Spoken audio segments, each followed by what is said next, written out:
कराची के मुख्तलिफ शाहराहों पर इस्लामी जमीयत तलबा का एहतजाज। तलबा ने शहर की 8 मरकजी शाहराहें एहतजाज के लिए बंद कर दी। तलबा का मुतालबा है कि जामे दाऊद में बरतरफ तलबा को बहाल किया जाए। कराची के मुख्तलिफ शाहराहों पर इस्लामी जमीयत तलबा का एहतजाज। तलबा ने शहर की 8 मरकजी शाहराहें एहतजाज के लिए बंद कर दी हैं। तलबा का मुतालबा है कि जामे दाऊद में बरतरफ तलबा को बहाल किया जाए। मज़ीद जानते हैं डॉन न्यूज़ के नुमाइंदे आसिम खान से। आसिम, क्या तफसीलात हैं और क्या कहना है इन तलबा का?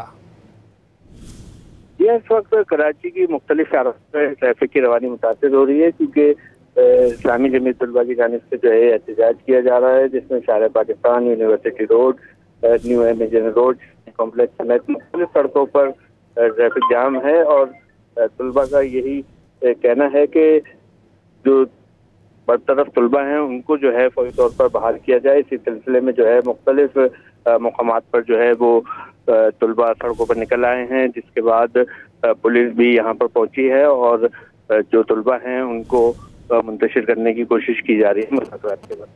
बहुत शुक्रिया आसिम खान इन तफसीलात के लिए।